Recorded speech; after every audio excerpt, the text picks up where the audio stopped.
Thank you for returning for part 2 of my examination of Beowulf. If you didn't see part 1, I should warn you, you might be a little lost. This was originally one video that I split into 2 mainly because of runtime, so let's not attach the stigma of a sequel. With that said, let's get back to it. This is where I would go into deconstructing Act 3 of Beowulf. But Act 3 is different from the first 2 in a way that needs explanation. First, it's 50 years later. The first 2 acts are linear. The third reads as an almost unrelated story with one of the same characters from the old story. The second sort of disclaimer I'm making is that the Beowulf manuscript was damaged by a fire in the British Library in 1731. Although it is largely still readable, the parts that took the most damage between the fire and letters simply crumbling off of the outside edges of the page was in Act 3. We'll pick it up again with that knowledge in mind. One of the best things that all the different parts of the Beowulf story do is build tension. Slow scenes that impart the severity of a situation, and, in this case, desperation. A slave in dire straits demands to speak to the king, and the situation feels strange, just as it would with someone of that social class demanding the time of a monarch. He presents a jeweled golden chalice of the greatest worldly craftsmanship to Beowulf, with the explanation he stole it from a barrow. The slave escaped a Frankish galley and was hoping to buy his freedom with the treasure. He bypassed a sleeping dragon to make off with the chalice, and realizing that the dragon awoke in fury at the theft, he changed course to bring the chalice to notorious monster killer and great king Beowulf. If anyone could fix this problem, it would be he. A particular emphasis in these early parts is on a character named Beowulf. His loyalty, nobility, and goodness are repeated loudly and often. In fact, his point of view is used heavily throughout the third act, and it could be argued that he is a co-protagonist with Beowulf. He is the favorite of Beowulf's earls. Beowulf resolves that 11 warriors should accompany him to destroy the dragon, and of course Beowulf is the first to join him. This makes 13 when Beowulf is added with the chalice thief as a guide. I apologize for spoiling the end of the story, but it is now necessary for the context of our examination. Beowulf dies in his fight with the dragon. So what we are seeing is a martyr king with a chalice and 12 companions. It is not a stretch, especially with the number of Christian themes we have seen in the story so far, to interpret this as Jesus and his disciples at the Last Supper. One thing I do caution here is the direct association with the Holy Grail. The Holy Grail was first written in Chrétien de Troyes' take on King Arthur 2 centuries after Beowulf's manuscript was written. The idea of a chalice that contained the blood of Jesus, sacred wine, is directly from the Bible, however. The themes are drawn similarly, but I wanted to emphasize that this is not a Grail quest, or at least not in the way that we've understood it in Arthurian lore. Back in the text, we can notice a few things that should draw our attention. The chalice thief refers to Beowulf as Lord as well as Great King. Now, this isn't wholly out of place. The Anglo-Saxon term laford, from which Lord is derived, referred to someone of authority or nobility, usually with the context of landowning. It could technically refer to a king, but it is still odd when there are thanes all around who would also have the title of Lord. We see this immediately when Beowulf turns around and calls his thanes my lords.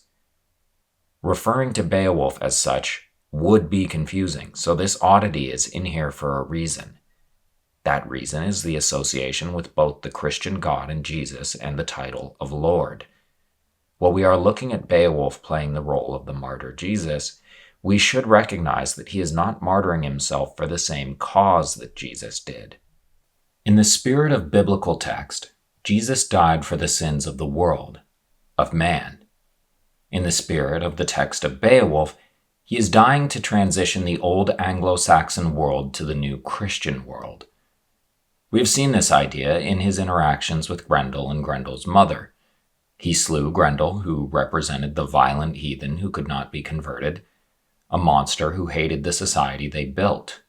He slew Grendel's mother, an embodiment of the traditions and culture of Anglo-Saxons and the Germanic tribes in general, which were incompatible with the new Christian culture and traditions.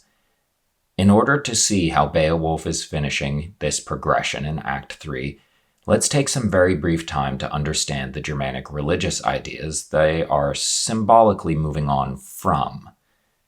We tend to think of it as Norse mythology, with Odin, Thor, Frey and Freya, the frost and fire giants, elves, dwarves, and the trickster Loki.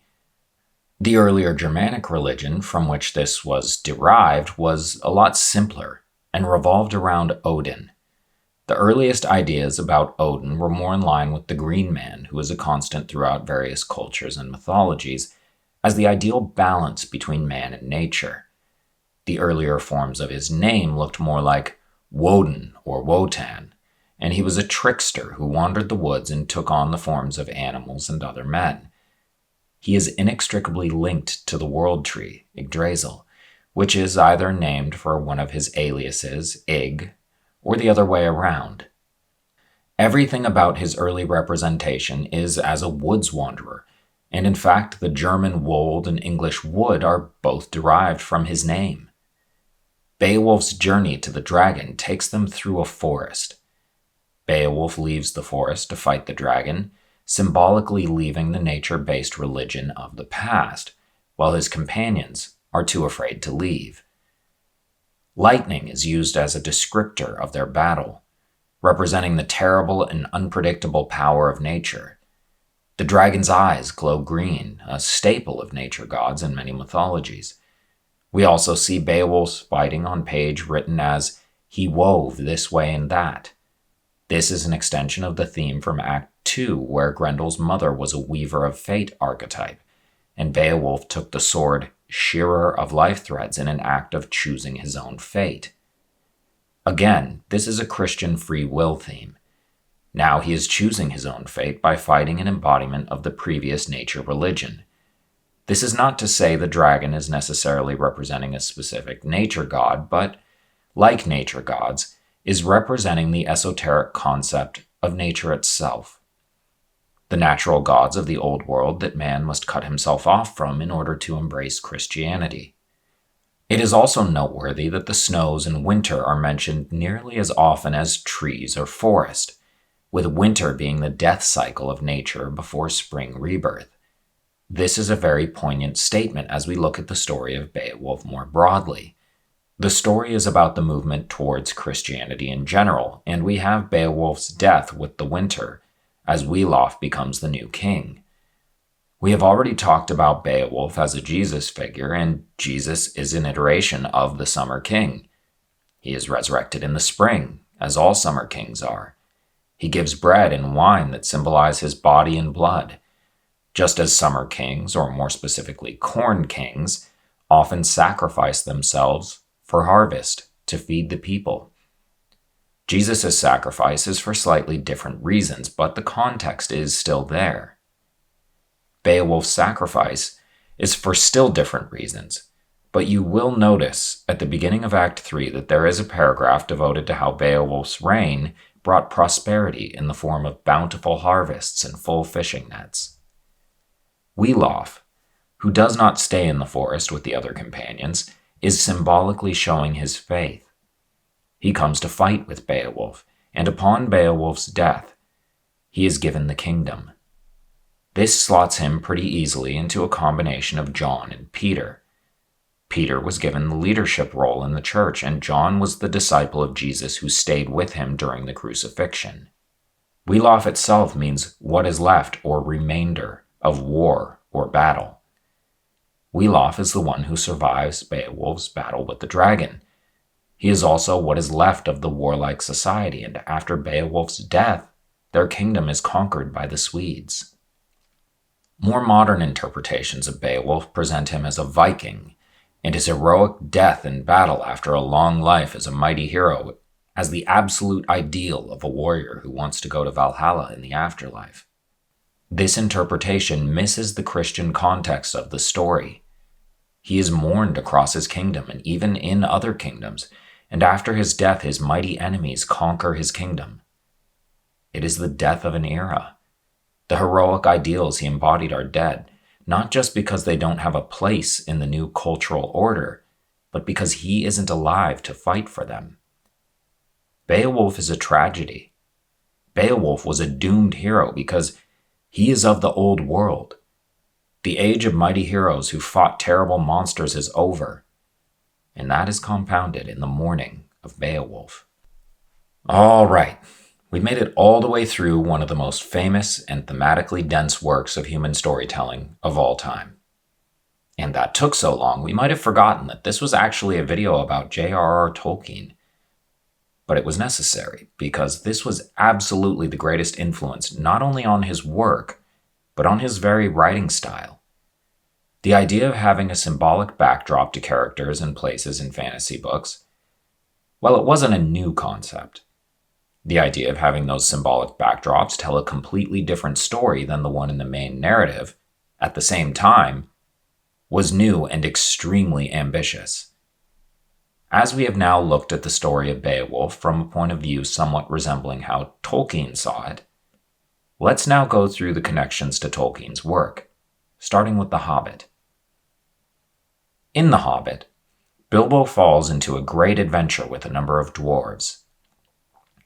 In a parallel to Act 3 of Beowulf, he is constantly called burglar, a type of thief. He is also specifically called thief by the dragon Smaug, which is the context that made the slave a thief in Beowulf. Just like Beowulf's thief, Bilbo stole a jeweled golden chalice. Just like Beowulf's dragon, Smaug goes on a rampage over the theft. Even the dwarven party is set up like in Beowulf. King Thorin as Beowulf, Burglar Baggins as the chalice thief, and the dwarves as Beowulf's thanes. King Thorin later dies in somewhat of a sacrifice during the Battle of Five Armies. Even his name, which includes the name of the god Thor, is a call-out to Beowulf's connections to the old world nature-centric religions. This is compounded by his nickname of Oakenshield. Another name for the classic Summer and Winter King duo is the Oak and Holly King, with oak being summer. It's also worth noting that the oak is the sacred tree of Thor. We have Thorin occupying the exact same space as Beowulf. He even has the same number of companions, like Beowulf's 11 thanes and a thief, or Jesus' 12 disciples. This is, of course, if you don't count Gandalf, who is only with the group part-time and is more of a reference to Odin and his role in Sigurd's story. When Thorin dies, his throne is given to his cousin, Dane Ironfoot. An alternate spelling of the word Dane, D-E-I-G-N, meaning to be deemed worthy. Dane coming with his army and being deemed worthy through his name is a direct parallel to Wiglaf, who proved his worthiness for Beowulf's throne by fighting the dragon alongside him. Next, we should take a look at the trolls the Hobbit's party runs into. Both Grendel and his mother are called trolls, along with having several other troll-related kennings. This is fitting, because the company finds magic swords in the troll cave, just as Beowulf found a magic sword in the cave of Grendel's mother. Next, let's take a look at Beorn. First off, we can see the linguistic similarities between Beorn and Beowulf. We know that etymologically, Beowulf is a kenning involving bee hunters meant to be understood as bear. He has a call-out to this kenning in the form of large stores of honey, which is where the bee hunter name for bears comes from. Beorn himself is a man who turns into a bear. He's specifically called a skin changer, which is a reference to the Berserkir, a cognate of bear warrior. The Berserkirs, or Berserkers as they're more commonly known now, wore bear skins and fought in a trance-like fury in imitation of the mighty bear. The Berserkers specifically worshipped Odin, who was known for shapeshifting into a one-eyed bear as well as his trance-like battle fury. Next, we see Thorin and company going through Mirkwood before reaching the dragon, just as Beowulf and company go through the forest before fighting his own dragon. Beowulf fights the dragon between the forest and the barrel full of treasure the dragon was guarding. Bard the bowman, who later becomes king, fights Smaug between Mirkwood Forest and the Lonely Mountain, which is full of treasure and basically a mass tomb for the dwarves of Erebor. The Hobbit ends up getting a much less melancholic ending, but the influence is pretty clear. Now we move on to The Lord of the Rings, and our first stop is Frodo. Just as The Hobbit focused on Bilbo, The Lord of the Rings is largely focused on Frodo, whose name comes straight from Beowulf.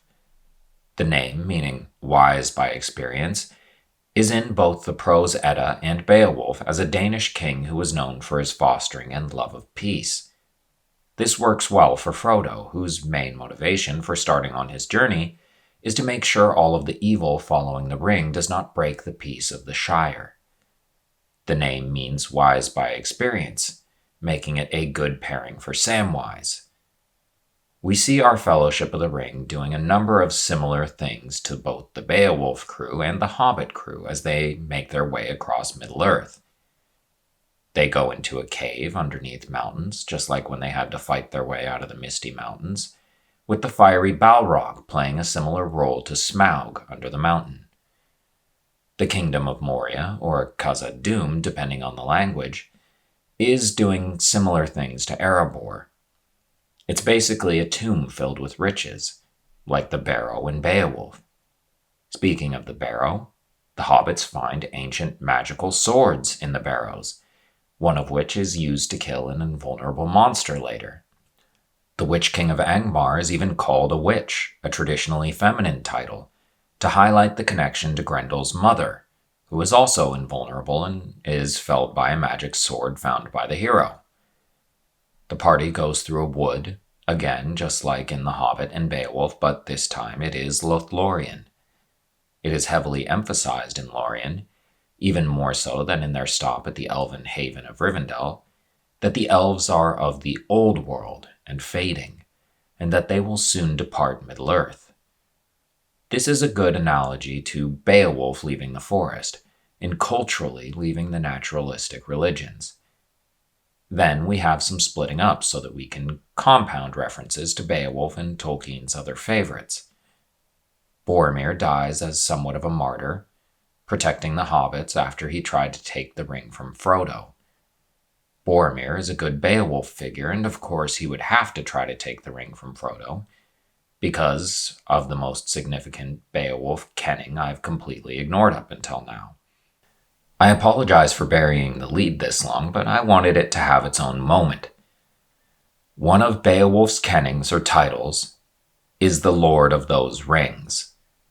As a king, it was expected of him to give out riches, very often in the form of rings, to his thanes. Beowulf, being especially prosperous, gave rings out like candy to his thanes, earning him the sobriquet, the Lord of those Rings. So, yes, that's right. The entire series is named after Beowulf. Alright, back to Boromir, who carries a hunting horn, which would have been very common amongst the Anglo-Saxons who wrote Beowulf. It is split in half, more symbolic confirmation of the move away from Germanic culture. We then see this horn make it all the way to his father when Gandalf and Pippin meet him. Denethor, who also has Thor in his name, is part of the older Germanic culture Beowulf and Lord of the Rings are shifting away from. In his death scene, he even tries to burn himself and his son alive. This is quite similar to old Germanic funerary rites, where cremation was practiced. People are more familiar today with what's called a Viking funeral, surrounding burning a ship containing the deceased, but that was not as common a practice. The important part is the burning of a funeral pyre of some sort, which Denethor tried to do. Pippin's friend Merry goes into the service of Theoden, king of Rohan. Theoden lives in the Golden Hall of Edoras. an analog to Hrothgar's Hall of Heorot. Like Hrothgar, Theoden has a monster in his hall. Grima Wormtongue does not seem much like Grendel upon first glance, but he's at least as destructive to Edoras and Rohan as a whole. Working for the evil wizard Saruman, he has lulled Theoden into inaction in the form of magical lethargy. Grima, meaning grotesque or spectre, alternatively, is actually a pretty good symbolic match for Grendel. Like Grendel, Grima is chased from the hall, though he does not lose an arm. He returns to his master just as Grendel returned to his mother.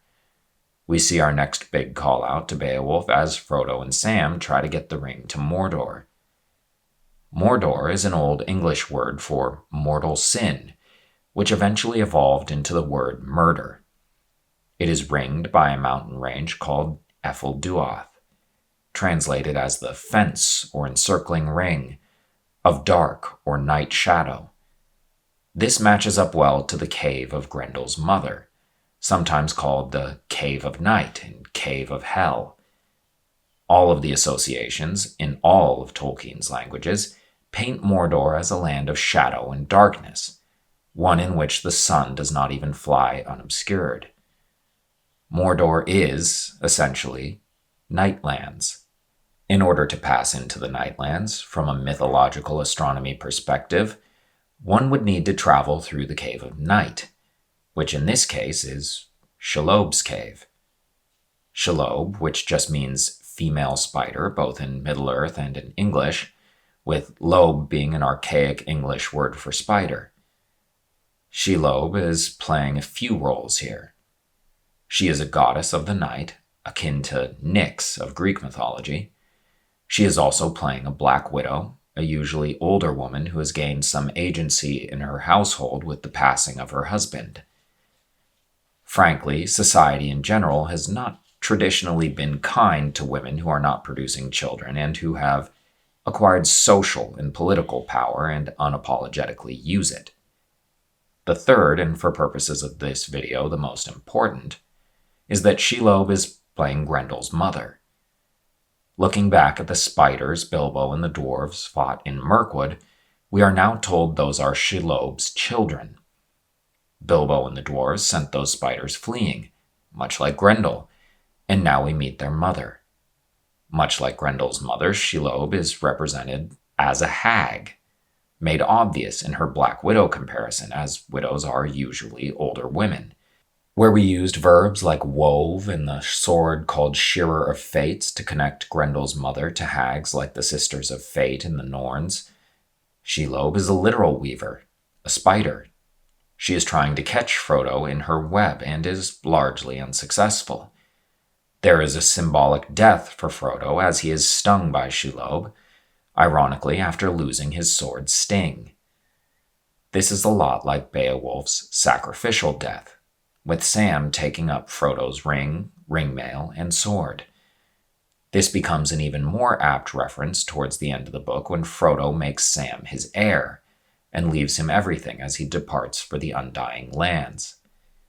Sam is Weloff, and although there is no king of the Shire, Sam becomes mayor of the Shire for the rest of his life. Sam's fight with Shelob is also, much like Beowulf's fight with Grendel's mother, full of corrupted sexual symbolism. Though she and lobe are obvious enough, with lobe being an archaic word for spider, Tolkien always has multiple linguistic roots for his names. With the present sexual subtext in the scene, we should recognize that lobe is also being used as labia. Tolkien even draws special attention to the fact that Shelob has a gaping mouth, which doesn't exist on any real-world spiders.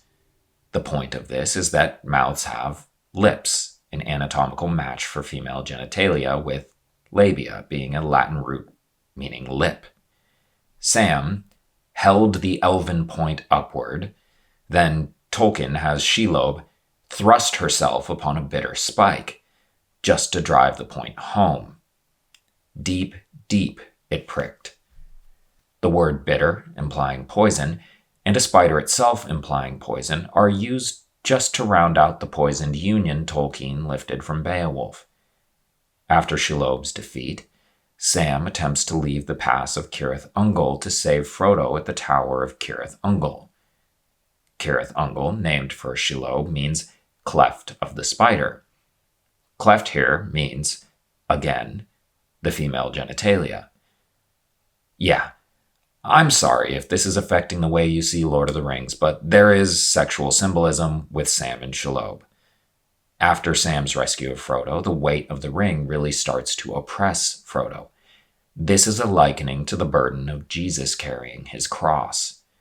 Frodo recognizes from this point that they will not be able to make a return journey home, making this a willing sacrifice, just like Jesus and Beowulf.